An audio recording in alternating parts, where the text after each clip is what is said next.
I think you could probably tell I'm not that serious. I mean, I'm serious at work. I mean, I take work seriously, but have fun with things, be good to each other, laugh a lot, make fun of each other a lot, which they do. I should be off limits, I think, but they don't agree with that. But just life is, what the heck do you want to sit there and get too serious about things? And so for me, it was just, I think, the experience of laughing a lot, being together, doing things together is very important. So I think probably those are the kind of key things. I'm getting the okay from Margaret. That was a good answer.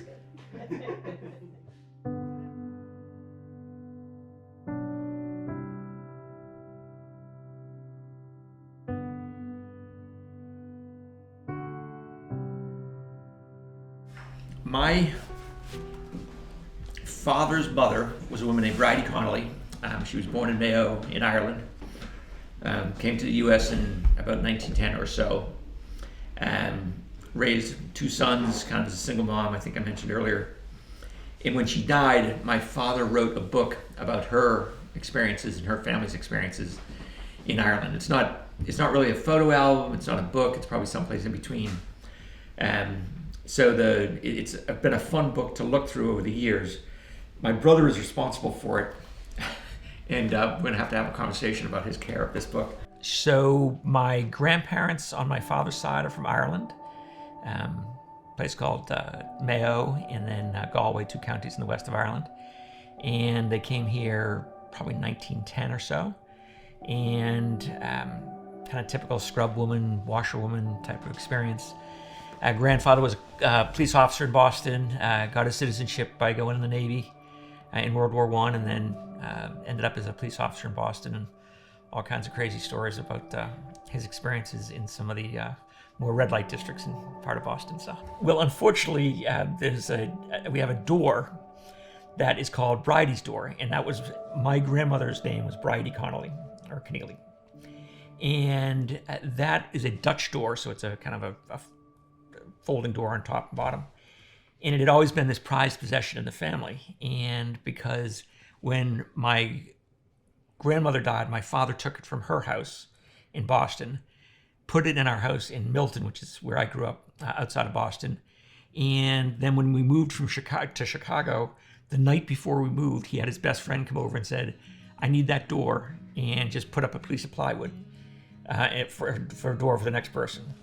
So anyway, it made its way through the family, and we actually put it in our house, out on our porch here, or out to our porch. The problem was we had always considered this to be Bridie's door. Well, it turns out that my grandfather was a police officer in a place called Scully Square in Boston, which was the red light district. And when a place called the Old Howard Theater, which was at best a burlesque house, was going under, my grandfather took that door. So what we thought was this very nice door about my grandmother actually has its roots in burlesque theater. Both actually were raised by single mothers, actually. My grandfather on my father's side died when he was relatively young. And he and my uncle, there were only two boys in the family. So she raised those two boys kind of alone. And then on my mother's side, she was the daughter of a doctor, but he died very young, and I don't know how he died. But that grandmother was also a bit of a character in that she would rent out her house to the old Boston Braves, which ended up being the Atlantic Braves, etc. So a lot of my uncles loved the fact that folks like Johnny Dorr or Bobby Dorr, some of these old-time Braves and baseball players were tenants of my grandmother in a place called Brighton. But as the daughter of a doctor, she came from a place called Upper Parson Street, and my father came from a different part of the area in Brighton called Oak Square.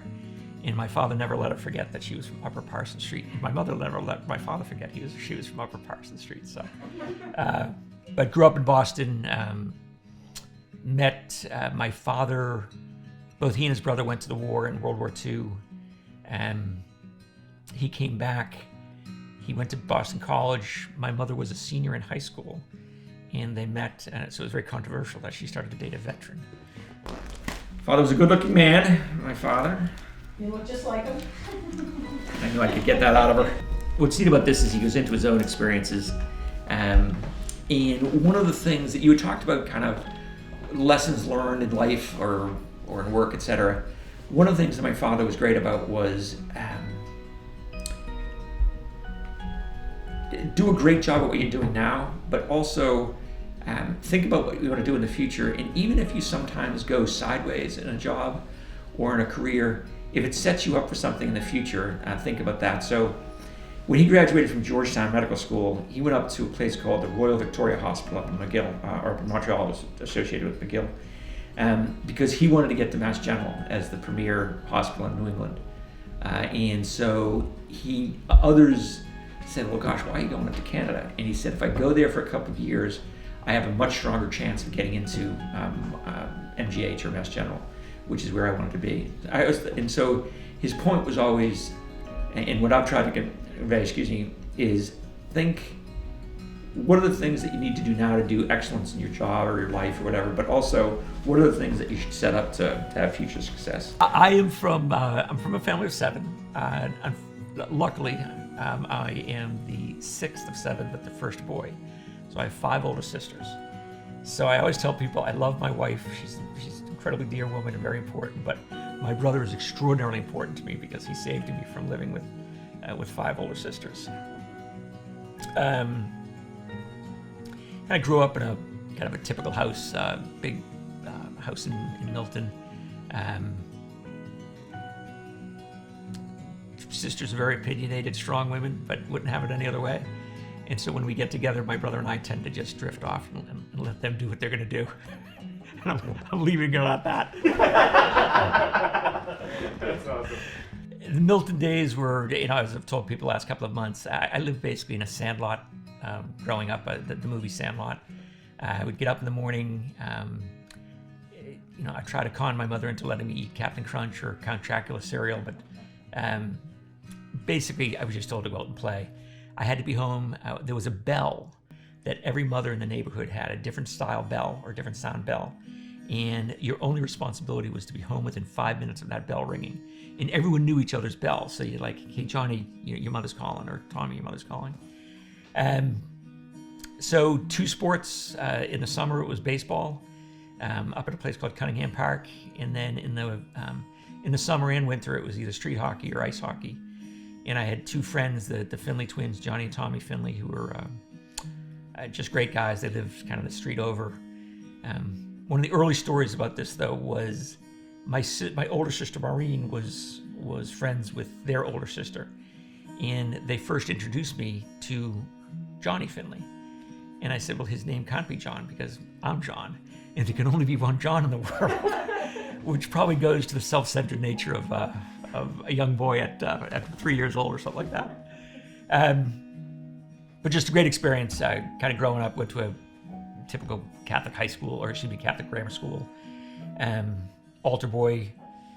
Made sure I did some masses early on in the morning in the summer, because if you did that, you got 2 benefits. One is you got to do funerals during the school day, so you get out of school to go to funerals, which at least you get out of school.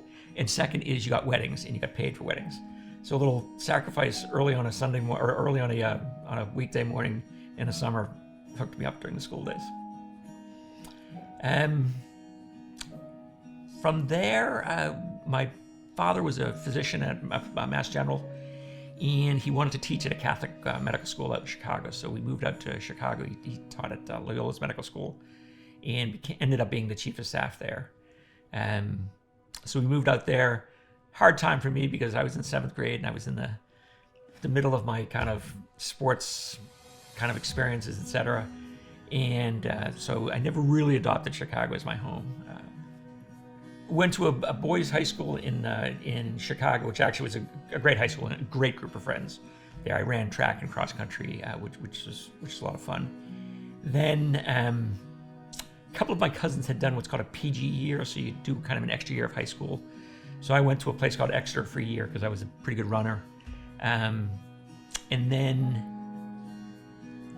thought I wanted to be a doctor. And by far my best grades were in the sciences. Because my father was a doctor, I really enjoyed it. I kind of liked what he did. My sisters were nurses, I liked what they did. I actually used to quiz my sisters on their nursing homework when I was 8 years old, 9 years old. I would be sitting there at breakfast and they would ask me to quiz them for their exams. So went to a place called McGill up in Montreal, which has a very good reputation for medical school and training. It was also very inexpensive, which was great. Then, but it was the year the PQ came into power, the Parti Québécois. So and there was a great divide between the French and the English-speaking community up there, and I'm not a francophone, so it became a very difficult year for me. And so I ended up transferring to Holy Cross. My roommate at Exeter had gone to Holy Cross, and I went down to see a basketball game, and it was in the middle of the Boston College point shaving scandal, which is a kind of a scandal in the late 70s, early 80s. And all the kids from Holy Cross, they were playing BC, and all the kids from Holy Cross had Bic razors for kind of to show the point shaving stuff. And I said, that's a fun school to go to. So I ended up at Holy Cross and got a degree and got a wife. So 2 good things out of that school. At the time, colleges were a lot less expensive than they are now, but Holy Cross was still a private school, very expensive. UVA, state school, not expensive at all. And he's like, why are you not going to UVA? But it just didn't feel right to me. And then when first parents weekend, my parents came up, and he knew more people there than I did because he had graduated from Holy Cross, and a lot of his friends were sending, their kids there. But John always says that he calls himself the $40,000 mistake, because for $40,000 I got John out of the Holy Cross. I was the bud rep on campus, so I was the only one allowed to deliver kegs onto campus, and Holy Cross was a very fun school. So on the weekends, it would typically start on Thursday. I would deliver between 15 and 20 kegs. And then on Saturdays, you'd do 20 to 30 kegs. But it was a complete monopoly, which was great. But I learned a ton of good, valuable lessons about inventory control and billing. And you got to bill someone if you want to get the money, because your friends aren't going to just give you the money if you don't ask them for the money. So it was a great experience. But they were the old kind of kegs. Now most people can pick up the kegs with the handles. These are the big rounded kegs. And so sometimes I'd have to, go up 3 or 4 flights of stairs with these things. And I felt like, the stories of our parents talking about the iceman bringing up the big ice, etc. I'm humping these kegs up 3 or 4 flights of stairs. So good experience though. Again, learned a lot from there. If the story is true, on how you guys met. That's up to the editorial board to decide. Do you want the real story or what story we tell our kids? Let's see where to go. All right. So and we'll let you decide which is the right one. Cool. All right. We'll see which one makes it at the end. All right. So the true story is Worcester is kind of, as you know, it's kind of a rainy part of central Massachusetts, always kind of misting out. So it was a rainy kind of October day, late, gray. I had gotten up early. There's a system to help feed the homeless in Worcester, so I had done that. Then I had gone to 7 o'clock Mass, and I wanted to get to the library early. And that's where I met Margaret on the library steps after doing all that.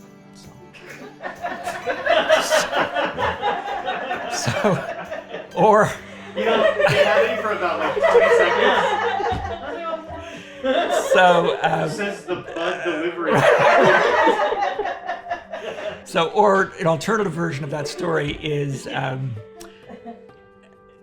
I'm actually a very shy person. My family makes fun of me, but I'm seriously very shy.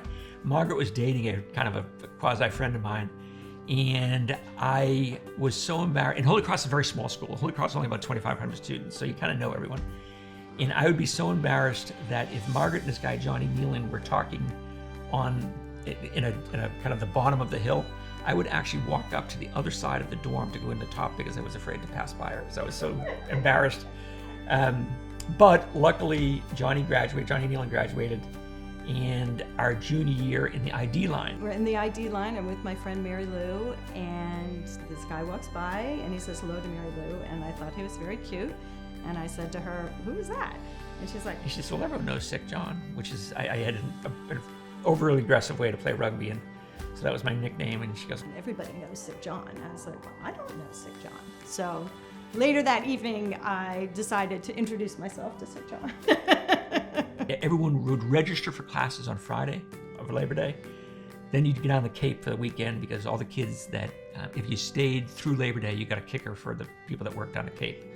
So we would all go down there, and that night at about 3 a.m, a woman with a lot of freckles put a clothespin on my nose. And that is the official way of how we met. So I much prefer the first version. Unbeknownst to me that theoretically he'd had a crush on me for a year, which he didn't tell me until after we'd been married 15 or 20 years. So is that true or not? We're not sure. Wouldn't have changed a day since then. I feel like Margaret would walk me to our wedding or something like that. So. Okay. Wait, other way. Here we go. So Margaret went to Rome her second semester junior year. And so I was like, all right, I'm kind of interested in her. We'll go down to JFK and see her off. So her family's there, a bunch of our friends are there, and I'm going to stay down with some of our friends for the weekend afterwards. And it's kind of time to go, and so Margaret gives her mother a hug, her brother, now her brother-in-law a hug, her sister a hug. And so I go in for the kind of, I reach out like this, 2 hands, you'd suspect, and I get a very firm handshake. I don't like being the center of attention, and here all these people had come to see me off at the airport, and I was feeling a little uncomfortable, and so maybe I was like, oh, no. I don't remember the handshake like he does. So then I'm thinking, maybe we're not dating after all. So, See the other hand. so yeah, that was kind of then I wasn't quite sure. Well, again, we were sort of dating, junior year in college. Now I'm going to Rome for 6 months. And I wanted to indicate to John that I liked him and that, I wanted to continue dating. But we're in this Italian restaurant, which is very small. Again, it's probably like the size of this room, Angela's in Worcester. And just to make my point, he was talking about, because a lot of times they would say, oh, the girls that go over there, like they'll get a boyfriend in Italy, whatever. And I said, well, I would never marry an Italian, just to get the point across to him that I was, interested in him. But at that point, there was a lull in the conversation. And this was a really great Italian restaurant. Most people in there were Italian, so it was embarrassing. But I did write Margaret letters. I love to write letters, and I would, I'm not sure if anyone told you this in the run-up, but, as a junior in college, you don't want to be too serious also with anyone. So I would write a letter, several pages long, and then I would edit the letter, kind of reconstruct it, etc.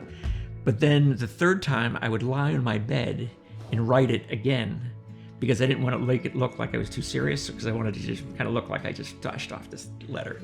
So the handwriting was terrible, but the composition was outstanding. So, again, the arrogance of I guess, a 20-year-old at that point. So we met very relatively young. I mean, I was 20, I guess, and he was 21.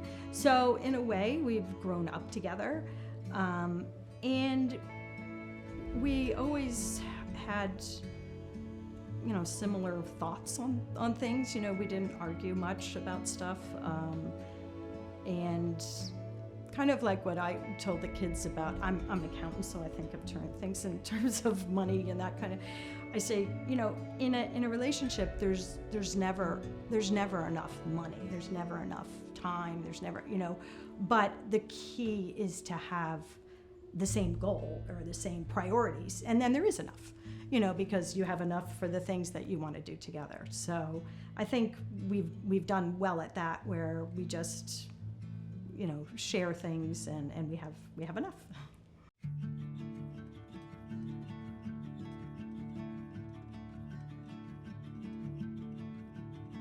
After college, I worked in Boston for a year, which I had decided to do even before I met John, but he was doing training down in Newport, Rhode Island, which was like an hour away.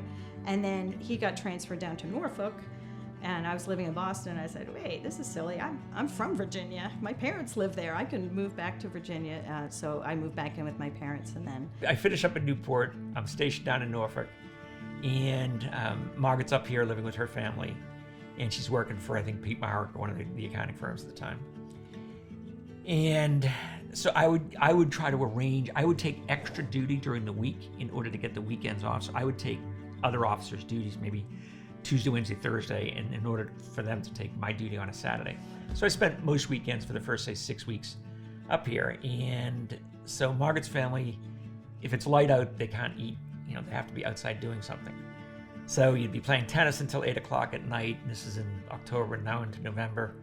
And then they'd say, well, let's have dinner. And then Margaret would say, well, watch the Sunday night movie or whatever. And then at about 11:30, she'd go, well, I got to go to bed. And now I have a 3.5-hour drive down to Norfolk. In the Navy, you're either on time or you're not. So I have to be on the ship at 6 o'clock, ready, prepared to talk with these 50 guys. And so about 3 or 4, maybe 5 weeks into it, this construction on 95, and I'm thinking, what the hell am I doing? Just marry the woman. 95 is a disaster. There's always traffic on there and construction. And yeah, John would come up and he would stay. And as you mentioned, we'd eat dinner late and then we'd watch a movie. And then I'd say, I got to go to bed. And he would have to do the drive down and always get stuck in traffic. So he called his sister Martha one day because he's very close with her, and he said, should I just get married? I'm tired of this drive. And I say she gave him permission. So he called my sister Mary, and so he's like, can you get a ring? Because I'm coming up for Christmas and I want to propose. So she went out and bought the engagement ring, and we got engaged on Christmas. So for the want of traffic on 95 in 1985 is why we're married. John and I had never really exchanged gifts, and so it was Christmas. She knew, because she had bought the ring, that we were getting engaged, and he was getting ready to go out on a deployment, and she said, you should really get him a nice Christmas gift. I'm like, no, that's weird, because we've never gotten each other presents. Why should I give him a nice gift? And she just kept saying it to me, and I'm like, all right, well, maybe I'll buy him a camera that he can bring on deployment and take some pictures. That's nice, but it's not like too crazy. Yeah. So I bought him a camera. And then the way that he proposed is, one thing that we had exchanged was I had a teddy bear when I went to college, and so he was giving me these calendars that they're called the teddy bear calendar, and they have teddy bears on them. So he had given me one the year before, and he gave it to me, and he had written things in certain dates like my birthday, his birthday's in January, Valentine's Day, these kind of things. And in October, it said, will you marry me on this day? And I just laughed because I didn't think he was serious. But he had taken a little teeny stocking like this big, and he had the ring in it, and he gave it to me. So then I thought, okay, he's serious. Day on board the Quad V, some of the things I'm going to introduce you to various petty officers on the ship and show you some of the work centers I'm responsible for, some of the guys that I'm responsible for. I'm going to show you the lighting off of a boiler, which I think Rich will find pretty interesting. Maybe go up to the bridge, show you some of that stuff, show you the computer. Little Robert Cray. Margaret, you'll get a tape about Robert Cray, my new artist that I listen to. And there's various people waving at me in the background here. First year was in Newport in training, which it was around the era of the show Officer, or the movie Officer and a Gentleman. And so the Lou Gossett Jr.'s, he's getting in this karate fight with, who was that? Richard Gere or whatever. So I'm picturing, I'm going to go into this thing and I'm going to get my absolute ass kicked because these Marines are just going to beat the snot out of me. So I'd always actually been a pretty good athlete and pretty good shape, but I was in peak physical condition. I really took this very seriously. And you go into the initial kind of indoctrination thing. They're very nice on one side of the door because you're not yet in. Then on the other side of the door, it becomes more serious. And that's where I thought the Marine was going to be. Well, they don't have Marines do that at OCS in Newport at the time. They had other, what are called officer candidates. And there was a young woman that she couldn't growl, she couldn't get mad. And so this kid from Hawaii, I'm never going to forget his name, Danny Tanaka, and I just burst out laughing at the woman. And that was my first introduction to the Navy. She's probably bored by now. No, she's anyway. not. No, she's not. Margaret, are you bored yet? Negative. I know you're not. I'm just answering the question. It's like we're for you. talking to somebody. So- See, Margaret, you don't understand. We've got your picture right behind us. That's right. So we're really talking to you. There you go.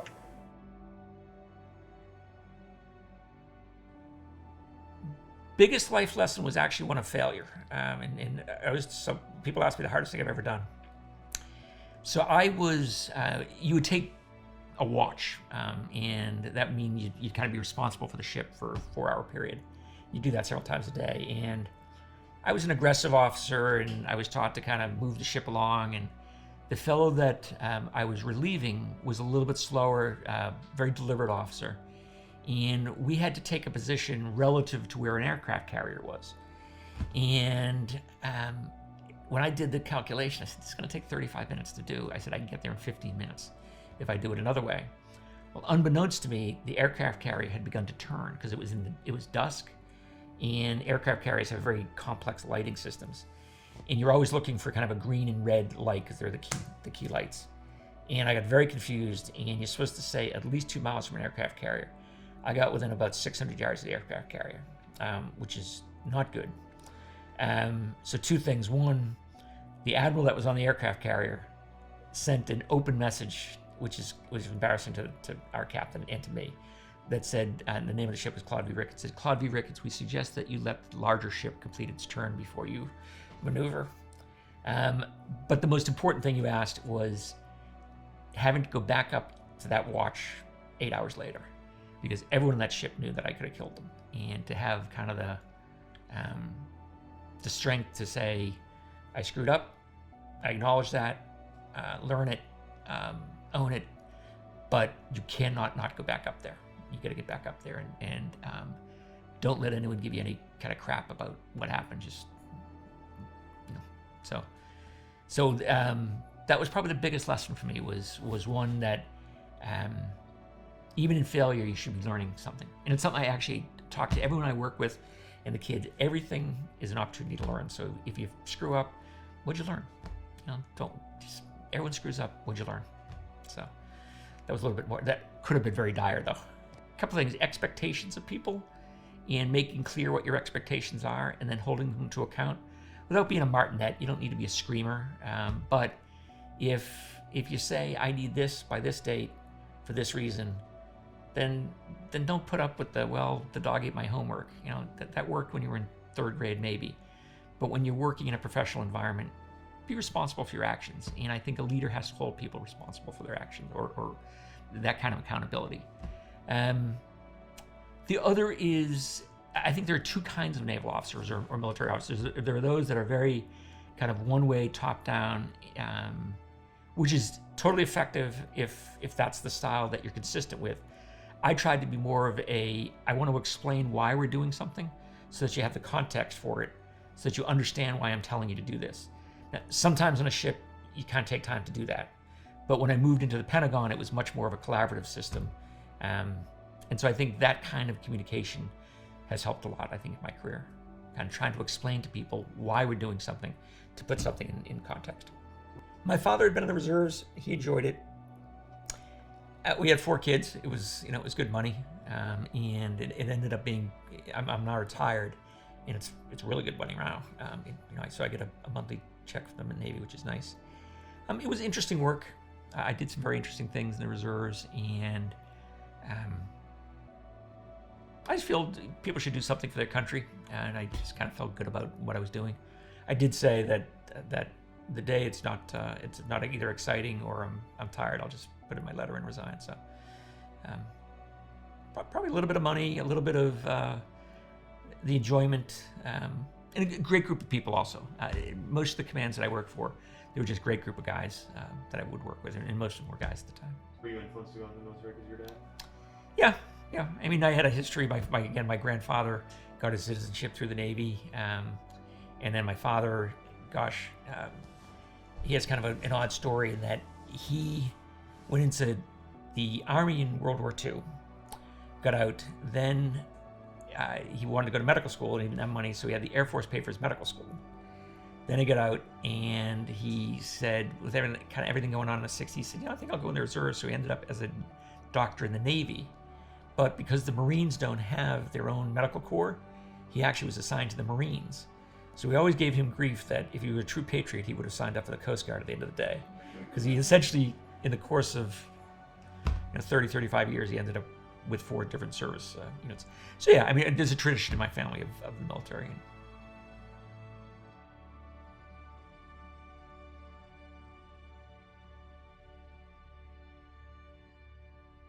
I don't know whether it's specific Irish heritage, just because that happens to be my background.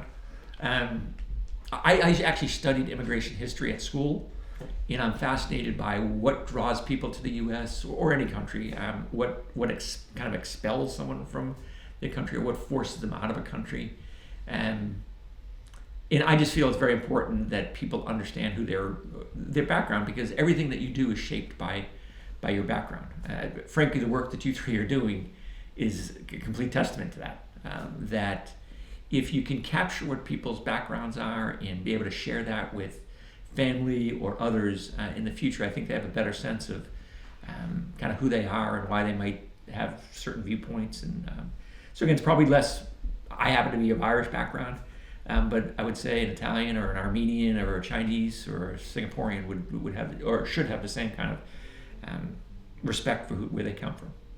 And something I like about this book, and I've tried to kind of remind the kids sometimes, is we live within 2 or 3 blocks of a bunch of soccer fields. And every Sunday during the summer, there's a group of Latin families that are down on that soccer field playing soccer. And I always think of my grandfather playing hurling, which was the Irish sport that he played, with Irish immigrants in Boston. And it's kind of the same story, just another culture or another group of people, but it's the story of America. It is basically the story of immigrants.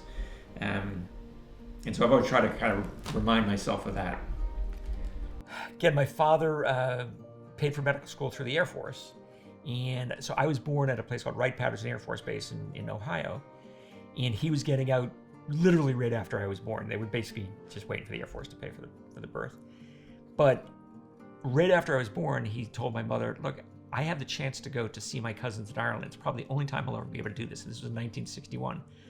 So my mother, with 5 girls under 8 or 9, with no family in Ohio, said, "Sure, Jack, why don't you go to Ireland for a couple of weeks?" So that's, again, between 3 a.m. doing an ice and that kind of thing. My mother was a bit of a saint. So anyway, he ended up going to Ireland probably twice a year through the rest of his life, and then would bring us on kind of special trips also, and kind of what I ended up doing with our children. And so he built a house there in 1973, 74. He was also a very quirky guy, and then he sent me over when I was 13 to help monitor the construction of the house. So he was his father died when he was very young, and his view was, you got to grow up in life. So sending a 13-year-old over to monitor construction of a house was perfectly normal for that man's view. So when he died, he had it in his will that I would be authorized to buy the house at a kind of a fair market value to make sure it was fair to the sisters and brother. And it's been a fantastic experience. It's a place we refuse to put in a telephone, a TV, a radio. There's not even a clock in the house. I just refuse to, because when we go there, I don't want any distractions. I work hard here, but when we go there, it's total relaxation. So it's just been a great experience. So we would go over every other year as a family, and a couple of the girls ended up living there. Patricia Barry ended up living there for summer, I think you know. And it's just been a great experience. How often do you get to go over? I would go over at least twice a year, because I had work in Europe and I could always kind of make an excuse to stop there. I do have a sister that lives in the east of the country. So she and I have this running debate about what my responsibility is to go to what's called the east of the Shannon, which is, she lives on that side, and it's called the West, which is the kind of the colloquial way to say the West out there. And so we're constantly battling, trying to figure out who's going to get the person to cross the Shannon she typically wins because she's a conniving person and she's very clever. So, no, Ireland's just been a great place, and it's a unique place, and for us, it's been a place where our family kind of gets together for 2 or 3 weeks at a time, sometimes even a month at a time, which is pretty unusual. Where's the house? It's an area called Connemara, which is directly, if you started in Dublin and just went west until you hit the ocean, and it's Clare County? It's north of Clare County. It's Galway. Yeah. So, it's rung by these 12 mountains, and the view is out in the ocean. And what's nice about that view is it's not just the ocean, but it's dotted by probably 50 different islands out there. So, the context or the contour is spectacular. Great people. You know, the people over there will find any excuse to talk. So, you're just walking down the road, you'll end up a half-mile walk will take you 2 hours because everyone will just want to sit and talk with you, which is great. Did I hear you guys are building something out there? We're going to renovate. Renovate. Yeah, so the house was built in 73, 74 and hasn't really had any modern or major changes. So over the last 3 or 4 or 5 years, Margaret and I have been thinking about different things. And so we're just waiting for the final number from the builder, but we're committed to doing it, and it's going to be spectacular. So my father had some property. The first property he bought was even more remote than where we are now. And he couldn't build on it, it turns out, because he couldn't get electricity or water into it. But it's absolutely spectacular piece of property. Has a kind of a private beach, waves crashing on the rocks. It would have been absolutely incredible. But to my father's good credit, he did work with the local parish priest and the electricity company to get electricity to the farthest out homes in that little peninsula. So anyway, I've always told Margaret about this thing. I think I went to that land once or twice when I was 12 years old, and I always told Margaret it's the most spectacular piece of thing scenery you'll ever see. So about, 5 or 6 years ago, we're over there, and I said, let's just take this road here, and we'll just see where that goes. And it got from tarmac or kind of concrete to dirt to the grass to nothing. I said, Margaret, I swear this is going to be where that house, where that land was. She's like, John, that was 1973 or 72 the first time you saw it. I said, I'm telling you, it's in my DNA. I know. And sure enough, we end up having to park. We walk down a quarter mile. I said, that's that land right there. That is that land. And she's like, really? So we walk back, and there's a fella mowing his lawn up there. And in this small little patch of grass, I said, hey, who owns that land down below there? And he goes, I don't know. It's, Aaron does or whatever. He goes, but it used to be owned by a Yank. I said, Dr. Connelly? And he said, how do you know that? I said, I'm Dr. Connelly's son. This guy, this guy was probably maybe 50, 55 years old. He said when he was 18, my father had climbed over a mountain, talked to this kid, said, who owns that land down there? And he said, my father does. He said, get your father, I want to buy that land right now. And so my father bought that land that afternoon from this guy, Hainu. But the craziest part of the story is my father he grew up kind of in an ethnic area. In Boston it was just a way of working in Boston. So he actually wrote a letter to the Customs Service or Immigration and said, I forget what his name is, Patty Hainu has a job at the Bunker Hill Health Center. When he comes to America, let him through. The guy lived in Somerville, has a house in Somerville. He said, that letter is framed in my house in Somerville. And that's a crazy story. All right, a shebeen is an illegal Irish still or an Irish pub. And so when our kids have these great parties in the summer, and they're good enough that we actually ask them to go to the neighbors for a couple of block radius and say, look, we're going to have a party. If you have a problem, just call us. Don't call the police. But and so it's great because the neighbors always love, the Connellys are having a party again. They don't come. They just love the fact that we're actually courteous enough to do that. So anyway, when Jack, we said, when Jack comes back from China, we're going to have a Connelly party. And then Kate said, well, we should get a little inflatable Irish pub. And so people thought an inflatable Irish pub would be, something 10 by 10. Well, I said if we're going to get an inflatable Irish pub, we're going to have this designed and made in China. So we have an inflatable Irish pub that is 33 feet by 23 feet by 18 high.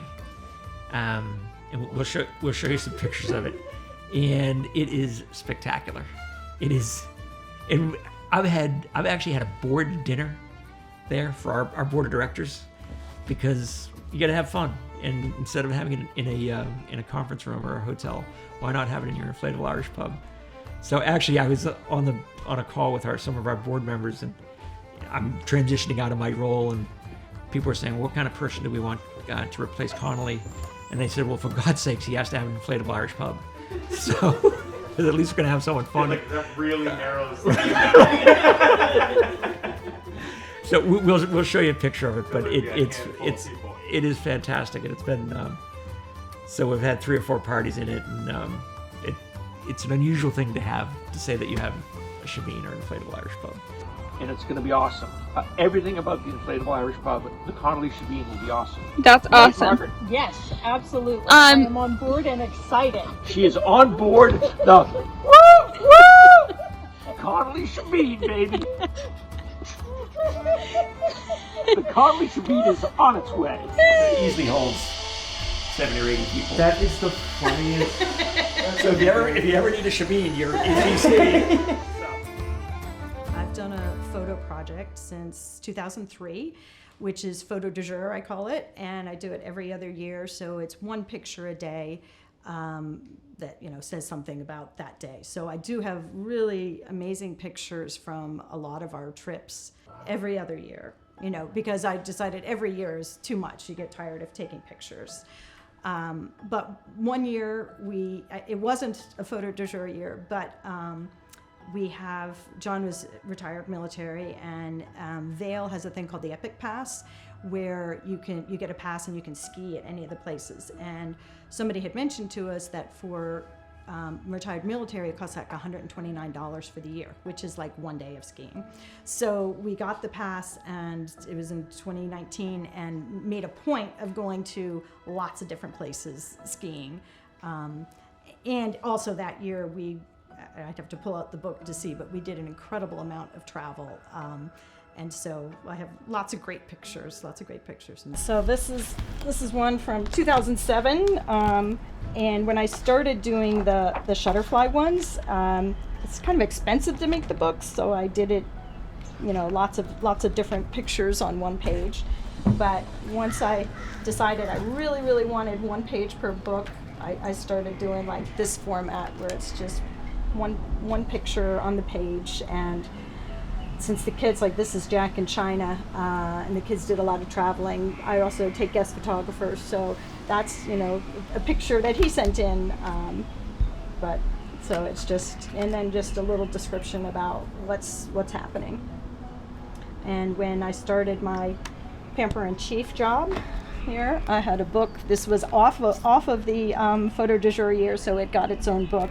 And I was just looking through at the various places we went. We were in Iceland and Norway and South Africa and China and Italy and Spain, I think, that year.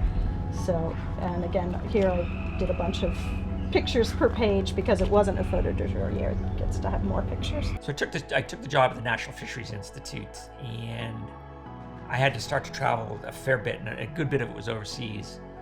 And it was Thanksgiving, and I was in Bangkok, and I'm thinking, I had 4 young kids. Should I really be doing this? And so then I looked around, I'm thinking, John, you're at the 4 Seasons in Bangkok. Maybe you should change your attitude a little bit about things. So from that point, I decided I would bring one of the kids on any major overseas business trip.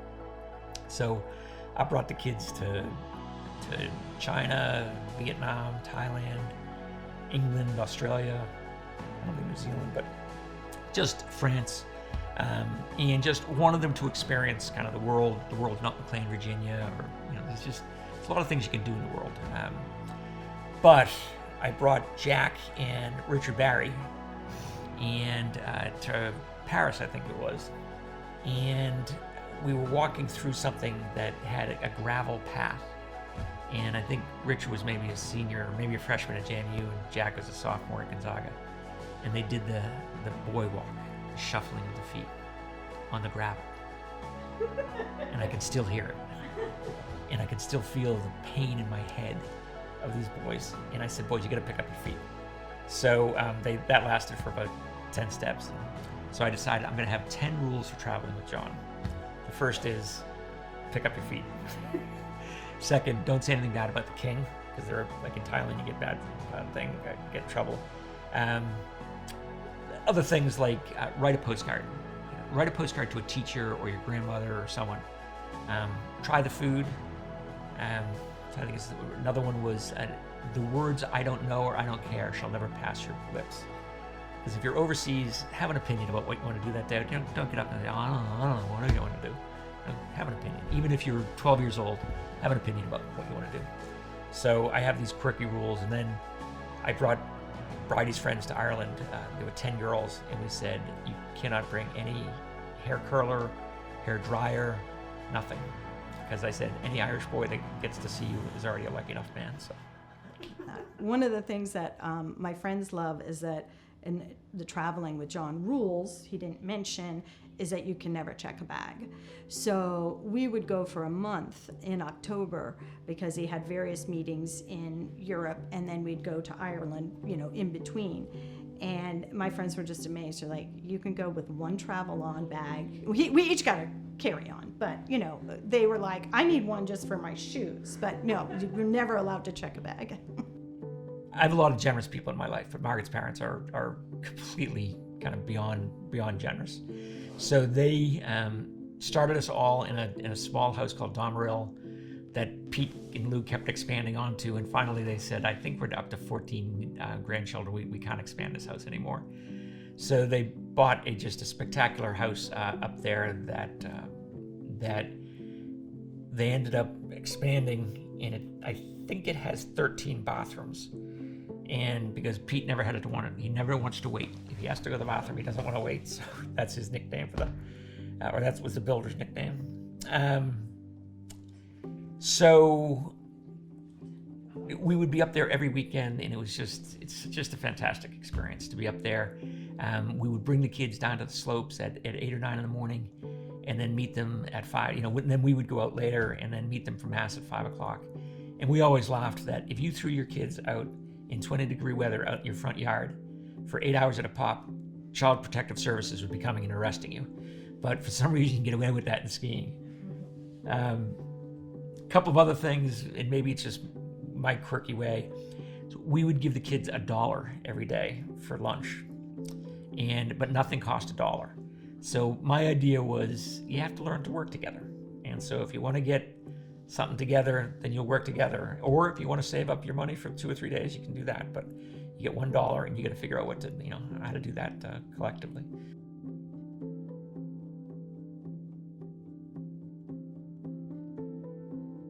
I worked with 2 guys that were just particularly important, and every 2 years they would give me a new assignment, and I think they wanted to test me. And I would deliver. I think I delivered on their first assignments, or else they wouldn't have been giving me these other things. So I rolled through. I did state government relations. I did communications. I did after 9/11. I did chemical plant security work. I did some advocacy work. I worked with our board of directors, which is the CEOs of all the major chemical companies. So just a great variety of experiences. And actually, going back to one of the lessons that you asked about before. There was a woman I worked with that said I was kind of wasting my time because I wasn't becoming an expert in anything, but I had all these different experiences. And I said, well, Joan, I think I'm setting myself up to be more well-rounded. And when I was selected to be the head of this group, she said, oh, you're so lucky. And I thought to myself, Joan, I said, do you remember the conversation where I said I needed to be well-rounded to be a leader? So I always encourage people to have these well-rounded experiences also in their career. So anyway, these 2 guys, one of them left, and the new CEO came in. I wasn't a fan of his. He probably wasn't a fan of mine. And Margaret said, she said to me after about 2 or 3 months, she goes, "You need to get your resume together." And I hadn't written a resume in 13 years. You need to get a resume together. I said, why? She goes, you're coming home every night or 2 or 3 nights a week complaining about your work. You have never complained about your work, ever. In 13 years, you've never complained about your work. So you're either going to get off and hit the guy because he's just a jackass, or you're going to just resign and you have 4 mouths to feed. So you better figure this out. So I put together a resume, and luckily 2 guys called me about this job and said, hey, this group's looking for a new leader. And I applied, or I put my name in on December 23rd, and I had the job January 11th. So that's a pretty quick turnaround to be selected to be the head of an organization. So we represent the seafood industry in the U.S. So if you've ever seen Deadliest Catch, so those boat owners, Trident or others would be our members. And then, the folks in Dutch like Unice and others that crowd would go to through Gorton's and others. So it's very different than the chemical industry. Chemical industry is very corporate, very impersonal. These folks are the most personal people you'll ever meet in both the good and the bad sense. And in that, I've told 2 men, look, if you 2 work together on this issue, we'll probably be able to get this regulation fixed in a way that will solve both of your problems. I'm not working with him. Well, no, if you work together, we could solve both of your problems. Why won't you work with him? His grandfather screwed my grandfather in 1968. And it's just, seafood and fishing is a very, very personal business. And so it's a great organization, great people, a lot of fun. A lot of hard work. I did not realize that it was. I thought, I'm from Boston. Who doesn't love fish? I said, I'm going to be golfing by 2 o'clock in the afternoon. All I'm going to do is shout out Omega-3 and go golfing. It's been a little bit more difficult than that. So. It's been like a rewarding, kind of peak to the career. Oh, sure. Yeah. It's a very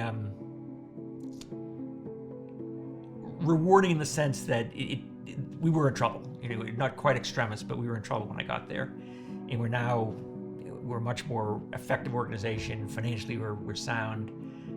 The members are very happy with the organization largely, which is pleasing to me. And then just on a personal basis, kind of the growth I've been able to have, the travel that I've done, not only with the kids, but also one of the things that Pete, we were golfing one day, and I asked him, well, how do you get Louise to come to all your trips, And he said, I put it in my contract. So the only thing I have in my contract from almost 20 years ago is that my wife will be able to travel with me kind of at NFI's expense when I want. And that has been a complete godsend, because after Maggie kind of went to school, Margaret's been traveling with me for the last, 5, 6, 7 years. And it's just so much nicer than, I don't mind going to business dinners, but there's only so many times I want to go to a business dinner with the same characters. Or if you're alone, I don't want to eat alone in a hotel. So I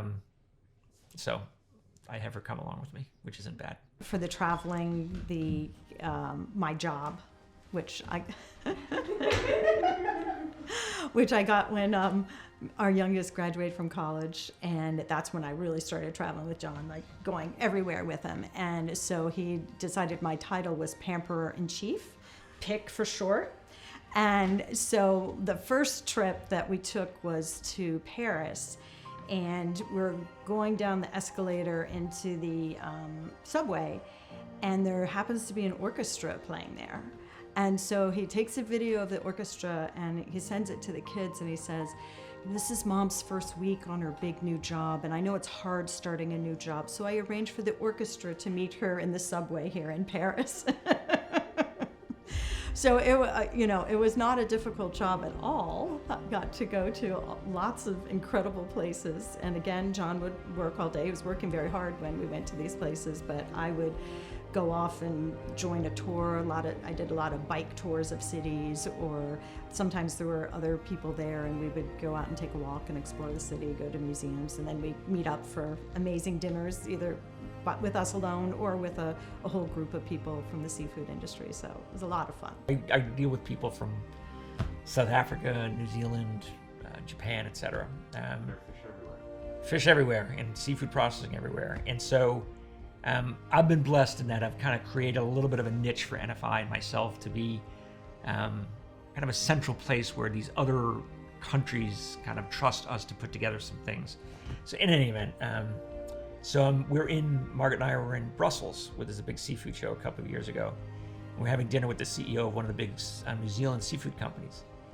And he said, "Oh, you're coming down to be our keynote speaker for our annual meeting, aren't you?" And I said, "Yeah." He goes, "Okay." And then he just starts texting. Kind of rude. At dinner, he just starts texting. And for about 10 minutes, he's not saying anything. And he said, "Okay, I've set you up for to be in the Tally's box, which is another big seafood company in New Zealand. I've set you up for the Tally's box, where you're going to see the All Blacks and the Wallabies play in the Bledsoe Cup," which was spectacular. And so it just, when I say that it's a very personal business, they're just very thoughtful people in that he didn't need to do that. But he said, "Oh, you're coming down and I'm going to show you kind of a unique experience in our country." So, and it was spectacular. I'm a hockey nut, as you might imagine. And so Bruins, Caps, I would have loved to see the Leafs win just to get over that painful Red Sox Cubs-like problem they have. But that's not going to happen this year. But just love hockey, and so we have seasons tickets. I'm not sure if anyone explained, but I'm a very participatory fan, and it drives me nuts that if I stand up, if Ovechkin has the puck, I'm going to stand up. I'm sorry. When Bobby Orr had the puck, that's what you did. You stood up. That predates you guys, but you know the name. So I don't need some jackass behind me saying sit down. No, it's a game of excitement. So our season ticket, Margaret, amongst all my quirks, she actually went to the I guess it was the MCI Center at the time, whatever, the Cap Center, worked with the guy to find several characteristics. One is, I want to be in the very back row because I don't want anyone giving me grief. Second, I don't want to have to stand up when Susie Q, for the third time during a period, wants to go out. So I have a seat at the very end of an aisle, but it's at where the aisle comes up, or the kind of I don't even know what you call it, the stairs come up. So I never have to stand up for anyone. And there was a kind of blue board or plasterboard wall behind or next to us. In a excitement of pleasure, I think the Caps won an overtime game or something, I actually put my fist through that plasterboard years ago, and they hadn't cleaned it up. So we have these tickets, and I hate not having them used. And so we would give them to the Barry boys or others, and it turns out that's where they would throw all their beer cans. So at some point, 30 years from now, they're going to have this exquisite beer collection in this wall. So anyway, so hockey's a huge part of kind of our fun life. Absolutely, one of the joys of life for us is family and the kids. So we had Kate in 1990, who was kind of full of energy and still the boss. Then we moved on to Jack, our son, who is a very inquisitive kid, still an inquisitive young man. Bridie, kind of the soft-spoken, quiet, but strong woman. And then Maggie, who's just the ball of energy, and she calls herself the comedian of the family. Kind of a typical crazy time where I'm working hard because you feel a responsibility to provide for your family. I get the Navy going on. All my work has always entailed a fair bit of travel. So I had that. So that's why, I think one of the most important things for us was Margaret and I very early on kind of decided what our relationship was going to be as far as that.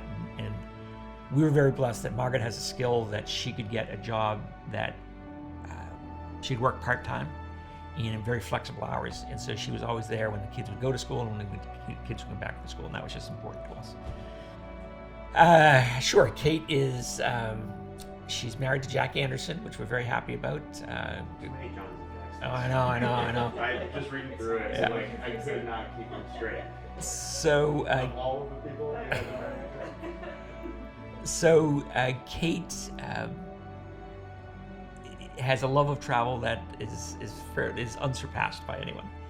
And my wife, or Margaret, blames me for that because I would bring the kids on these overseas trips whenever I could. And so she has the perfect job for herself now. She works for a company called Skift, which is all about travel. And I've never met a woman that gets so excited about telling you about what she does. So that's Kate. Couldn't be happier. So. Bridie is the nickname for Bridget. So at some point, Bridie will get that burlesque tour that we talked about earlier in her life.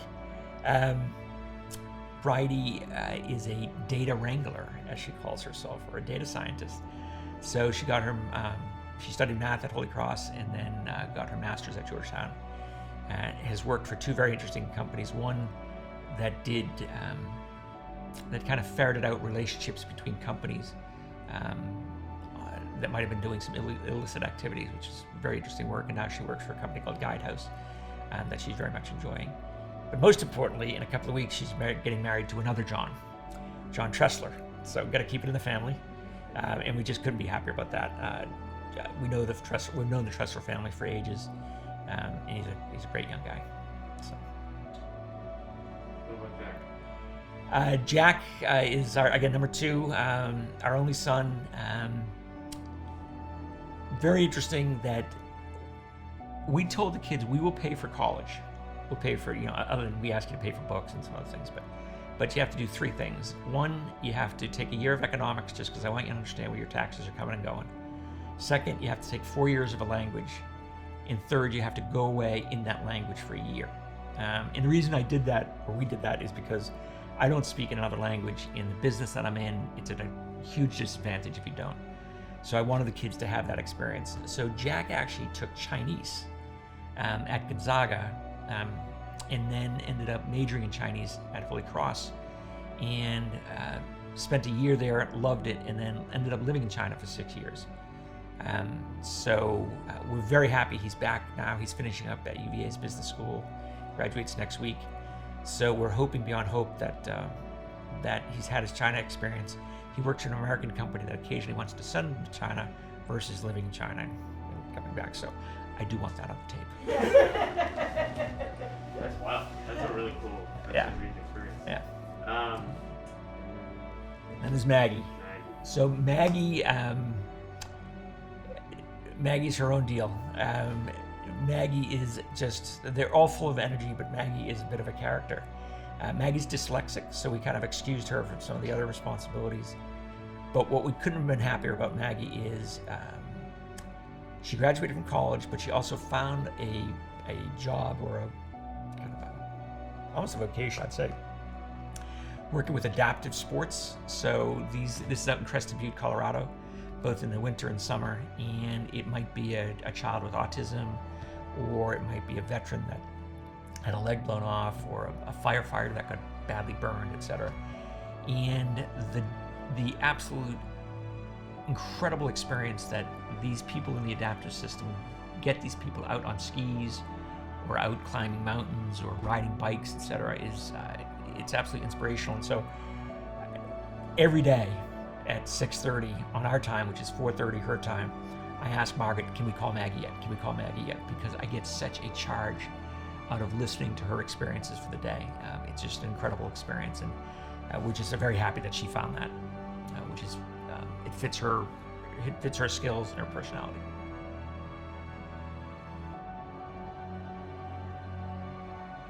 Life is, what the heck do you want to sit there and get too serious about things? And so for me, it was just, I think, the experience of laughing a lot, being together, doing things together is very important.